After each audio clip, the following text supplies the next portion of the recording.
Hello again, everyone. I'm Grant Cohn, covering the 49ers for the Santa Rosa Press Democrat, and I'm down here in Miami. I came out with a video a couple of days ago breaking down what the Niners need to do on defense to slow down or attempt to shut down the Chiefs' offense. I promised I would come back with the second video about what the Niners need to do on offense to attack the Chiefs' defense. I've been writing about 2 to 3 articles a day, but I have some time today, so rather than going out and hanging out on South Beach, who would want to do that? I'm sequestering myself in my hotel room and going over coach's tape with you. So let's check it out, what the Niners need to do to attack the Chiefs' defense. Let's start with the Chiefs' run defense. The Niners are a run-first team. They've made it to the Super Bowl running the ball at a historically efficient rate. They're going to need to keep playing the same way that got them to the Super Bowl. So can they run on the Chiefs? Yes. The Chiefs used to have a terrible run defense. Now it's adequate. It's improved the last 2 months of the season during their 8-game win streak.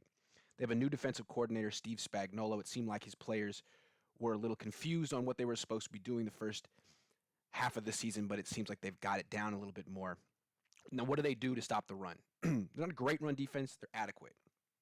The Vikings basically just played 2 defensive ends, 2 defensive tackles, and dared you to run outside the tackles, and the Niners did that quite well. The Packers basically played 2 outside linebackers and just stuffed the inside and dared you to run off tackle, right inside the tackle. And the Niners did that even better. The Chiefs don't do that. What the Chiefs do is basically overload the strong side of the line of scrimmage. Whichever side the tight end's on. Think George Kittle.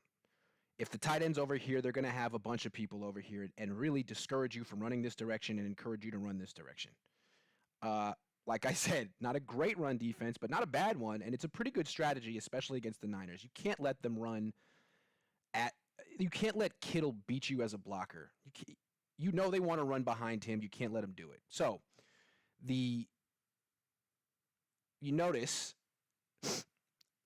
the Chiefs have a defensive lineman. This guy's about 290 pounds, head up on a tight end. Bigger than George Kittle, this tight end, every tight end. He's 290 pounds. You also have a defensive tackle in between the guard and the tackle, and you have a strong safety, a free safety, outside the tight end. So you're basically you have 2 defenders accounting for, imagine this is Kittle as a blocker. So if you want to run here, you got a guy. You want to run outside, you got a guy. This is, I think, the best you can really do against the 49ers. Load up the strong side, put 2 defenders on Kittle, discourage him from running the strong side because this will happen. Come back to 54. You have all these bodies over here. He's protected.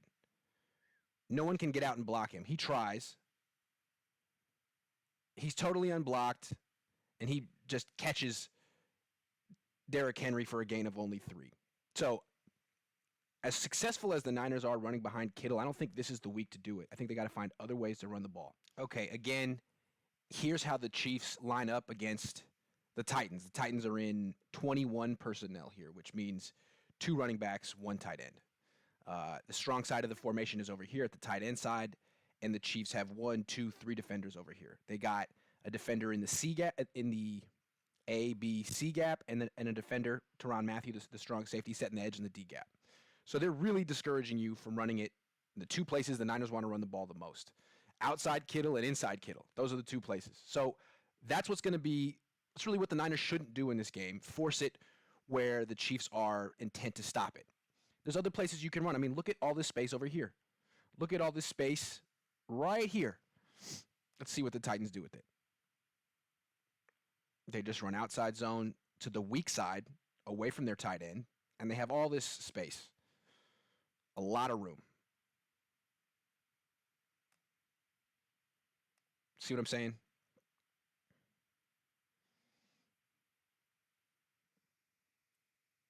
It's a gain of 13. It's going to be hard for the Niners to get the long home run shots because the Chiefs have 8 defenders in the box most of the time. But if they can get 5, 8, 13-yard runs, they'll take it. They'll probably win the game. So they got to run away from Kittle. That's the key in this game. Run to the weak side. All right, here's another example of what I'm talking about. This is 13 personnel, 3 tight ends, all on the same side, 1, 2, 3. Chiefs overload this side of the defense, 3 technique, 5 technique, 9 technique. Look at how closely they're bunched together. B gap, C gap, D gap. We don't want you running this side. The Titans say, all right, we'll run the other way. A big hole over here. Really, I mean, looking at the tape, the Titans had success with this. The Chiefs never really adjusted. Their adjustment was to get a huge lead on offense and make the Titans stop running the ball. This is open to the Niners if they keep the game close and stick with their running game. It's not going to be as simple as just running to the weak side every single play, though. I mean, they're not going to be able to throw the ball 8 times and beat the Chiefs. The Chiefs do defend weak side runs pretty well. Sometimes. This is an inside zone run.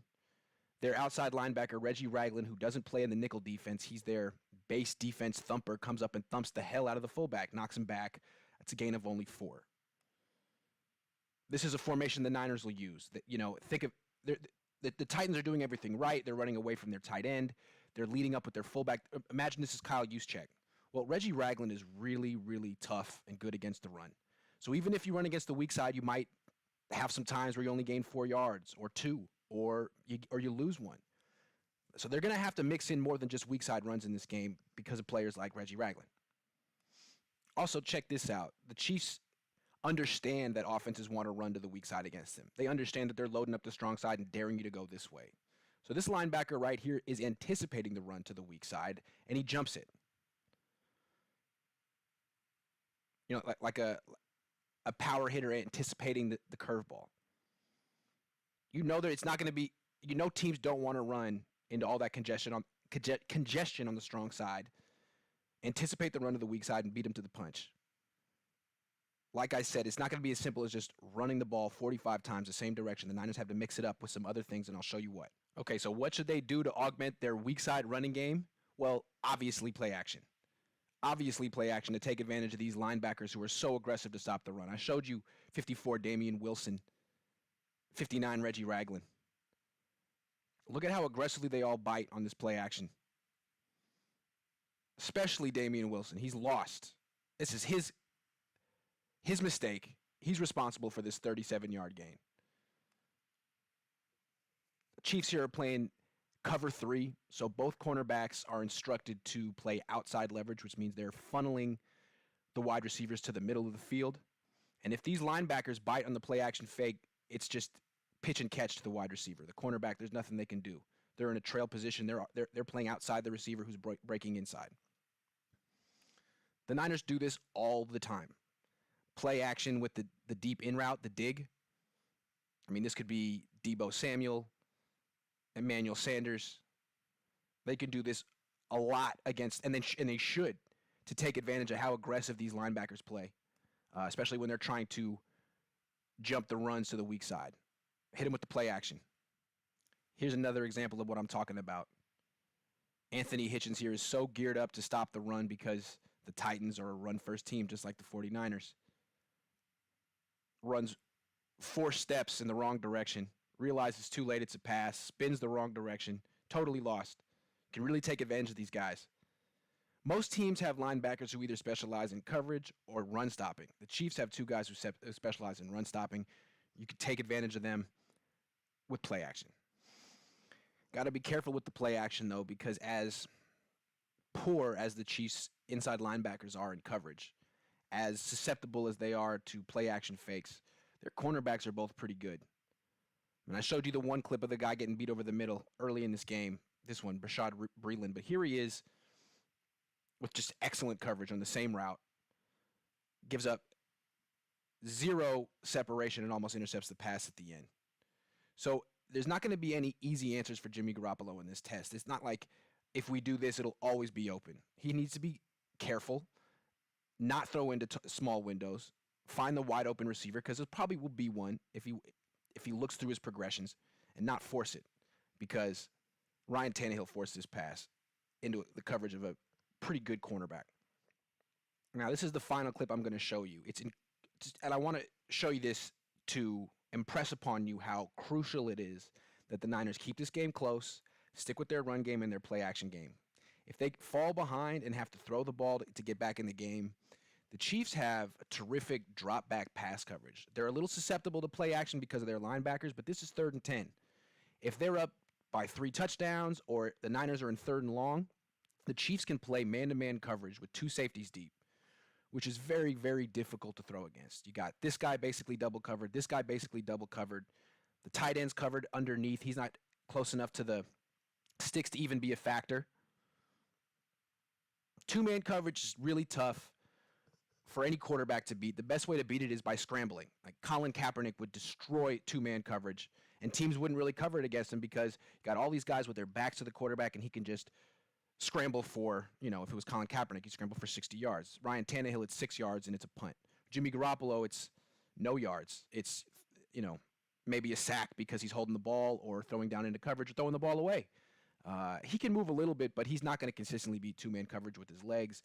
This is advantage Chiefs. The Niners have to stay out of obvious passing situations, stick with the run, stick with the play action, and they can win this game. They can put up 30 points if they keep themselves close and attack the Titans' run defense the smart, prudent way.